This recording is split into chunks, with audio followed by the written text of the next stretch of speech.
we're going to do part 2. So for part 2 here, we talked about taking the integral of something. That just means that we are taking the indefinite integral is what that's called. What do I always have when I take the antiderivative of something like this in the back? A plus c, okay? We're going to actually calculate and find what the c values are for like particular solutions here. So they differ only by a constant. The different solutions are simply vertical translations. If you think about the integral of 2x, wouldn't that be x squared plus c? Okay. Yeah. Now if I have x squared plus c, it depends what my c value is as to what these look like. It could be x squared plus 2, or x squared plus 0, or x squared plus a negative 2.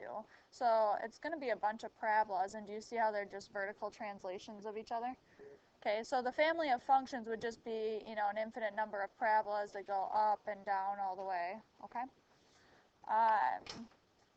Okay, but if we're given what's called an initial condition, so if we're given it passes through this point 1, 1, how many of those parabolas are going to pass through that point? Only one of them, right? So what we're trying to find is we're trying to find what this equation is. So if you're given an initial condition, you're not going to have a plus c. You're actually going to calculate what that c value is. Okay, so let's try down here. Find the general solution of, and we're given the derivative. So in order to get what our actual equation is, what do I do with that derivative? Whatever we were doing yesterday, which is called the integral or the antiderivative, right? So we're going to take the antiderivative. What's the antiderivative of x? Okay, so I leave the 4 out front. This turns into an x squared over 2. And then the 2 turns into a 2x. And then I have plus c. So if I clean this up a little bit, I've got 2x squared plus 2x plus c. Everyone okay with that? So it says find the general solution. This is our general solution. And that's what we were doing yesterday.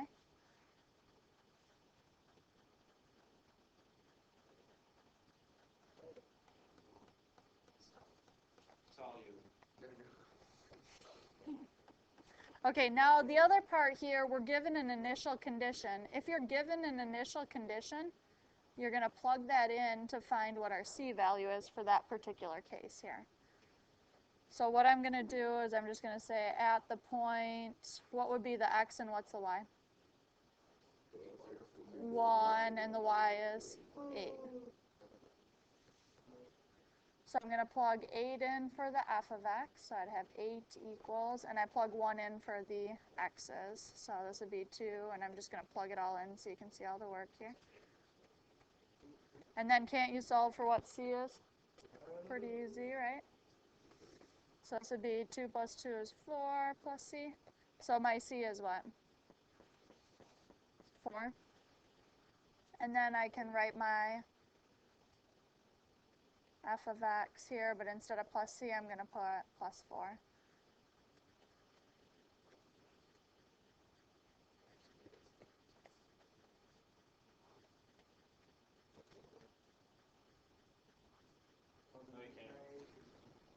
Yeah, if you want to, you could try to factor it and stuff like that, but we don't need to. Okay, so this one here is called the particular solution. Okay, so if it's asking you to find a particular solution, that means you shouldn't have a plus c. Okay, you should actually calculate what that is. And they'll give you a point for those ones. Okay, I think these ones for most people are like the hardest ones of this lesson.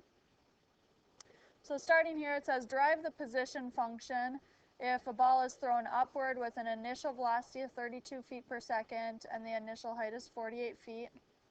And then we're going to answer those other questions here. Now this, it'll show you in your homework too. It'll say acceleration due to gravity is 32 feet per second squared, or sorry, negative 32 feet per second squared. That's always the case, okay? That's just a fact there. So that'll show up in your homework as well, that negative 32. Okay, let's start with position, velocity, and acceleration. Which one's my original function? The position, and the derivative is velocity, and the second derivative is acceleration. So let's write that down here. So if I have, usually position we call S of t. Okay, if I have velocity, what is that usually? V of t. And the velocity is equivalent to the derivative of your position, right? And then acceleration is usually A of t, which is what? V prime, so the derivative of velocity or second derivative of position. So questions on that? So a lot of times now, instead of working forward, we're going to work backward because we can do antiderivatives now too, okay?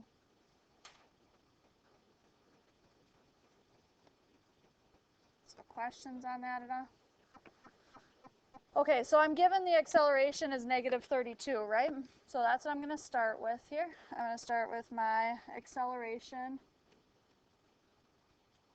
is equal to negative 32. So if I want to find the velocity, what do I do with the acceleration?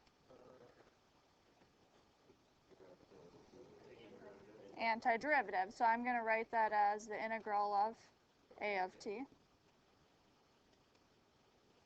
which would be the integral of negative 32 dt. So my velocity is negative 32t plus c. So any questions on where I got that velocity? Now what am I given about the velocity in the problem up here? So what is the initial velocity is 32, right, feet per second? So if that's my initial velocity, what's my time? 0, and my velocity is 32. So I'm going to be using my v of t here, so I'll just write this portion in a different color here. So I know my v of t is negative 32t plus c. I'm just rewriting that. And I know when t is 0, my velocity is equal to 32. So then we plug that in, and then can't we solve for our c value there? Okay. So if I plug in 32 here, my t is 0, I get c to be 32, right? So any questions on where that came from? So now I actually have my velocity function without that constant that I wasn't sure on. I actually know what it is now.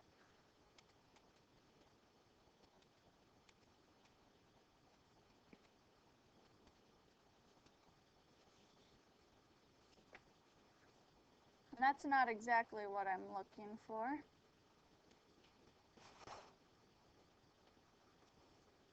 It says derive the position function. So how do I find position? Okay, so I'm going to take the integral of the velocity function.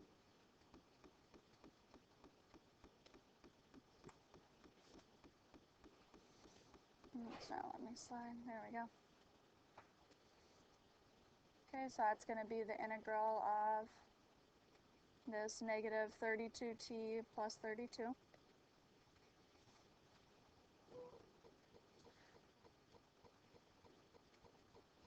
So this negative 32t is going to turn into a negative 32, and the t is going to turn into t squared over 2. So that's actually turning into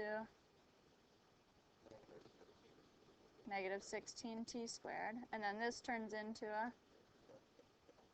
32t. And then I have a new constant, right? I'm fine if you put plus c here. If you use a different variable, that's fine as well. Do you guys just want to stick with c's? Okay. But if you have to, if you already have a c in here, then you'd just use like d here or something. Okay, you can use whatever letter you want to. So any questions on where that came from? Now, what else am I given in the problem? Your initial height is 48, so that means what? Okay, so S of t is 48 when the t is 0. So we're going to use that to find this constant now. So instead of S of t equals this, I'm going to say 48 is equal to this. And if I plug zeros in, I'll write it down just so you have it for your notes. It's probably not a bad idea, because sometimes your t might vary. But your c is now what? 48, right? So now do I have my position function? I should. So I have all of this, but instead of plus c, I'm putting plus 48.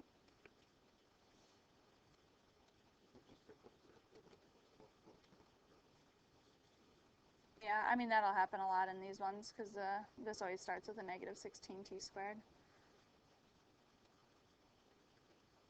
Okay, so I think that was the first question. It says derive the position. So we've got that, so I'm going to circle that. And then there's a bunch of questions within the question here. Right? On the back, you actually do have a lot of room if you want to jump to the back and work through the bottom. That problem on the back doesn't take very much room, so if you use the bottom half of the page, you'll be fine. Okay, so the other part here says, when does the ball hit the ground? So in general, when does the ball hit the ground? When the height is 0, right? And isn't this my height or my position here? So I'm going to set that equal to 0. Okay, so I'm just going to say hits the ground.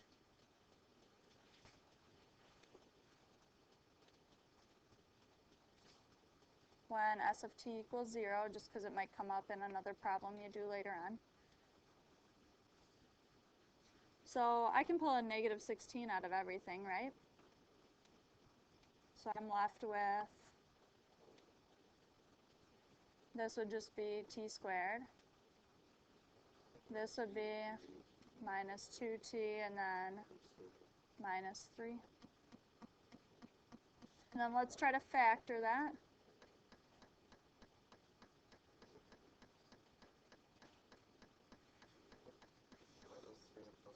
Minus 3 plus 1. Those add to here and multiply to here, right? If you add them, right?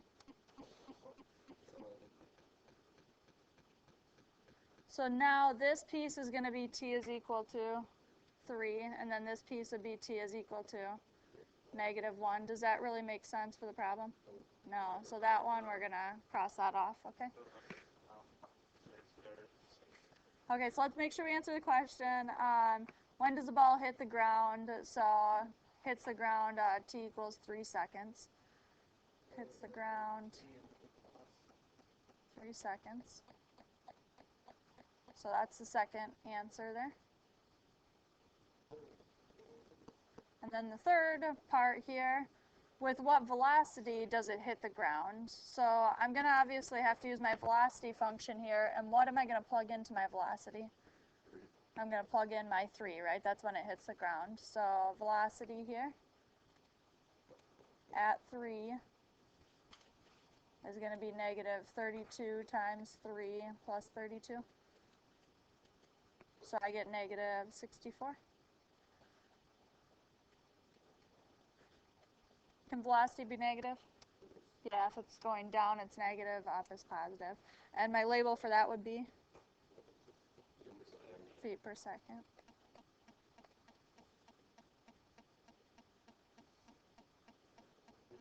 Okay, so this is similar to what's going to be in your homework. There'll be different, variations of it where you'll probably need some help with some of these. But questions on that one?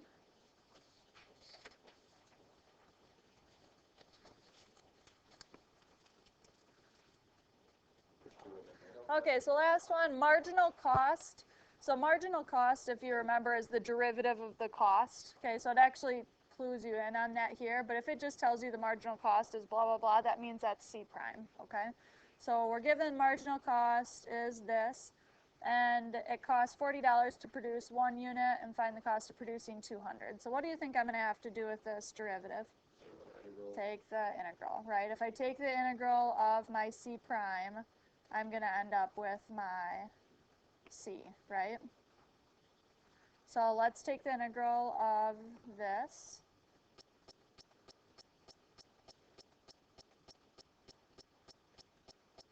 What's the antiderivative of 28? 28x.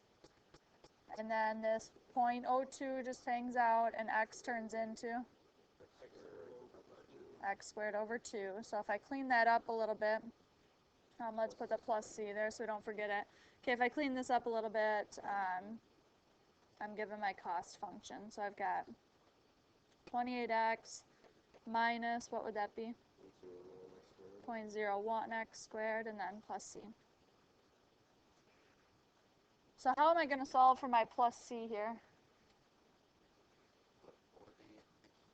Yeah, I know it cost $40, so 40 is my what value?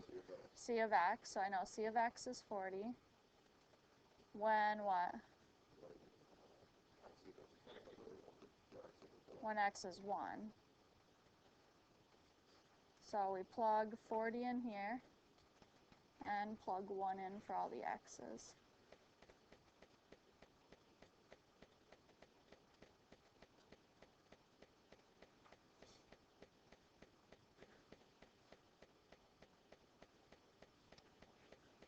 So 28 minus 0.01 would be 27.99. And then subtract the 27.9, right? So your C is 12.01. So now I've got my cost function here. And then what's the last question asking me here?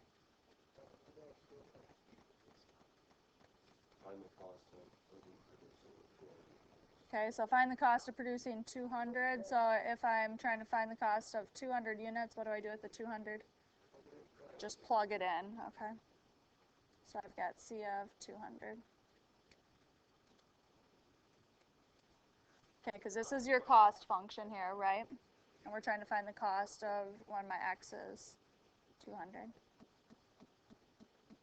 And cost would be in dollars, so we probably round it out to 2 decimal spots. I'll give you guys a second to do that.